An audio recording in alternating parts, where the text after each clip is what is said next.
Hello everyone, and welcome back. Got my book, I've got my therapy friends, and as you can tell, I've got a stream of my videos on in the background. So, you know what that means? It's reading time. Shall we begin?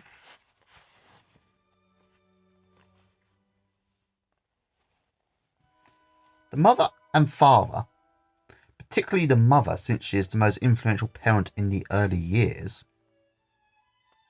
must be sensitive to the not okay child in themselves, till such time as parents, particularly mothers, develop the necessary sensitivity, perceptual powers, and interest to apply such a tool such as parent-adult-child to child rearing. We can expect that the malignancy of the not okay position will spread and grow worse. If the child in the mother has a strong not okay position, and it is easily hooked by such life hitches, or obstacles or disappointments as the obstinate behaviour of a small child who also has a not okay child, the way is open for a takeover by the child in the parent, which triggers an aggressive sequence of events with more and more archaic circuits taking over in a screaming game of mine is better with mother winning the final round with I am bigger. Speaking of bigger, do I look bigger here? Don't know why this whole screen I'm looking at now just seems bigger than what it normally is. Maybe it's me. Hard to tell. So let's get it down. That's better. Also, actually, check out this cool full shirt. Got it in a charity shop in Hammersmith. Quite proud of it. It's a good price too. Anyway, back to the book. Demonstrating what an adult is far more effective. Sorry, I've skipped the paragraph here. Actually, Jim, skip the bit where you skip the paragraph, right, and just get back into it. It's better. I know you like showing your mistakes, but sometimes it's too much. It is easy to see that only through the adult can the little person learn more effective ways of living. The children might well ask, how do you develop an adult without having seen one? Children learn by imitation. One of the most effective ways a small child can develop his adult with increasingly strong circuits of control is to have the opportunity to observe his parent. When the parent's child obviously has been hooked and is struggling to take over with an angry outburst, control his child and keep his response adult, which is to say reasonable and considerate. Demonstrating what an adult is far more effective than dealing with what an adult is. This raises the question as to whether or not parents should teach their children parent-adult-child. Judging from reports of parent-adult-child, schooled parents of young children, the child can understand the rudiments of parent-adult-child at a surprisingly early age, such as 3 or 4. This can come about through the child's exposure to the transactional analysis of his parents. When parents are involved in analysing a transaction and are doing it with obvious relish, the small child gets the meaning of what is taking place. Many parents of 3 or 4-year-olds have been startled to hear the little one come through with a remark in which he used the word parent and child correctly. When a 5-year-old says, Dad, don't use up all your parent, he conveys the understanding that Dad has parts too, that he has a parent and child that can be hooked. When Dad says to the 5-year-old, if you keep doing that, you're going to hook my parent, and then we'll both feel bad, the way is open to an adult acceptance that both the little person and his father have feelings and can be pushed too far. This adult position cannot possibly develop if father roars, you do that again and I'll slap you silly. All this fails to do is to shut down the computer in the child. He cannot ponder the pros and cons of what he was doing, only the fact that he will be slapped silly. And so end of the lesson. Father probably heard it that way from his father, ad infinitum. Now, this is actually quite true. People do things as they remember growing them up. But it's only more recent generations, and I'm not talking about I'm talking about generations before mine, people have actually started to question whether they should just continue as things were, which I think is nice. It's just nice, to look back at things and say, is that what I want to do or not? It's nice. You should always ask yourself if you can do better and whether you should do things one way or another.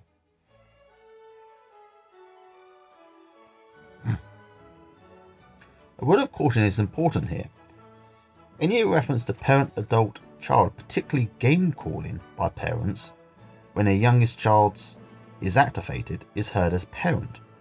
This means the whole idea can become parent, impairing its usefulness as a tool in producing adult transactions in the home.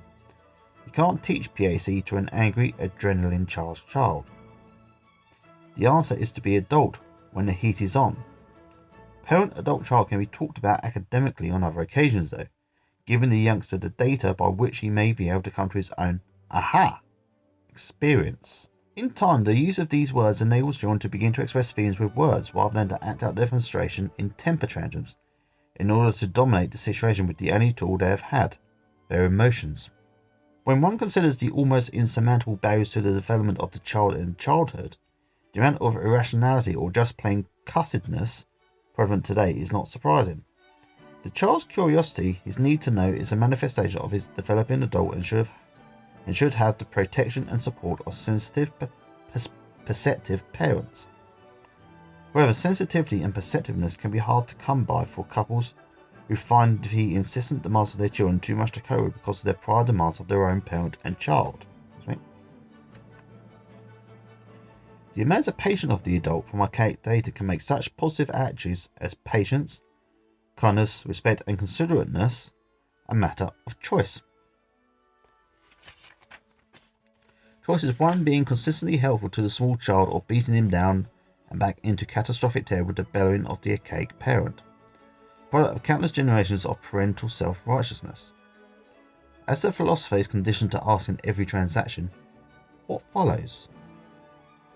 So the parent may find useful the reflex to ask what came before. What was the original transaction? Who said what? Children's responses are not far removed from what stimulates them. Practicing asking the right questions and listening to the answers will get to the source of difficulty quickly. If the youngster comes to mother in tears, she has two jobs.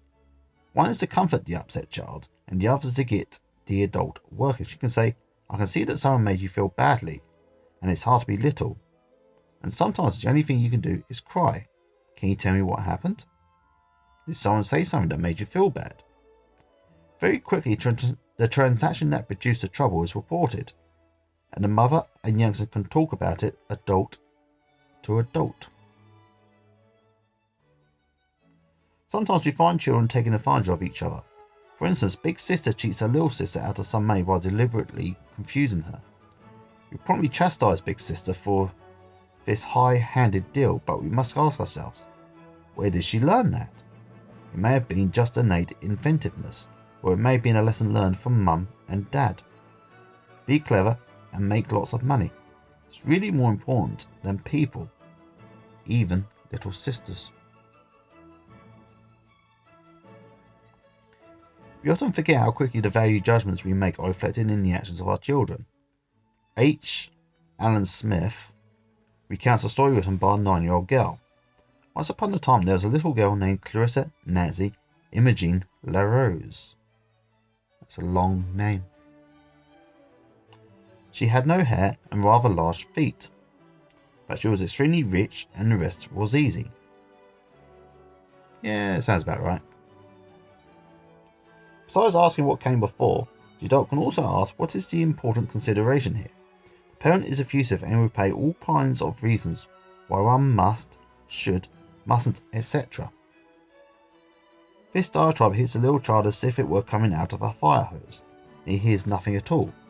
The adult can be selective and present the best point, but not all points.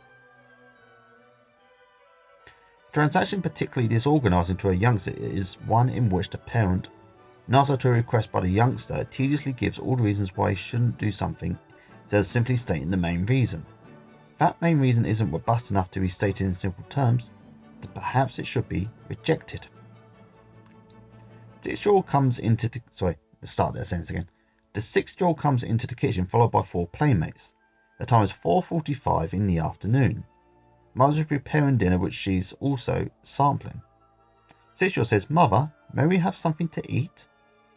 Mother responds for a mouthful, "No, it's almost supper time. You eat too much candy." Sorry, I was trying to imitate someone eating with a mouthful of food.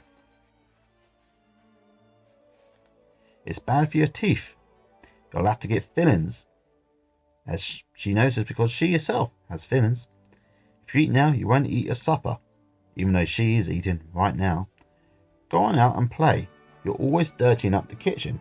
Why don't you ever put anything away?" This is a splendid opportunity for mother's parent to torment the youngster with a whole series of moralising moreovers. The children grump and leave, and are back in 10 minutes for more fun and games. The real reason mother was annoyed was, "Why must you always bring all the neighbours' kids in?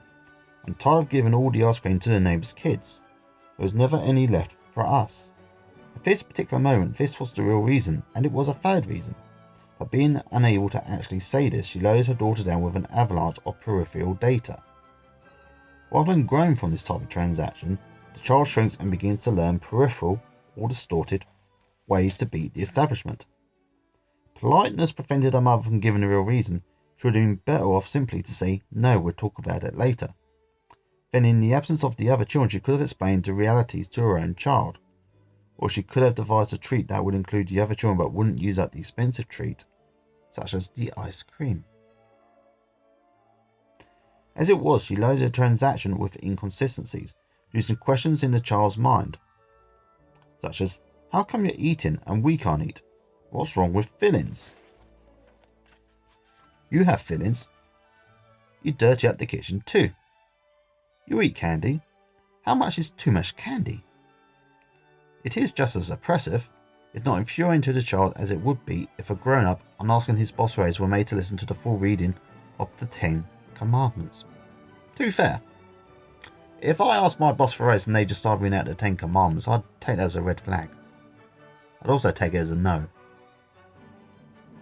Because that usually means they want to keep all the money for themselves. I mean, God forbid you actually appreciate your workers, right? On with the book. Almost there, folks, tonight. Almost. But you can probably tell it by the timer. In proving any point, the successful man presents the best evidence. He doesn't clutter up his case with irrelevancies. The same rule applies to parents. They are successful in discipline if they stick to the best reason. This gives the child's adult something solid to process, and his computer isn't loaded down with inconsequential data. He also has the opportunity to come out of the transaction with self-respect instead of an overwhelming "not okay." You refrain from reading your employee the 10 Commands because you respect his adult. If you want the adult in your youngster to grow, you must also respect him. And that, people, brings us to the end, because there is a mini chapter within the chapter. So I think it's good here to end. Now, I do hope that you have learned something. I have. And just remember, if you're not sure where we are when the next video starts, you can watch this one again. I won't mind if you watch this more than once. I really won't. So until next time, people, please take care of yourselves, okay? Bye.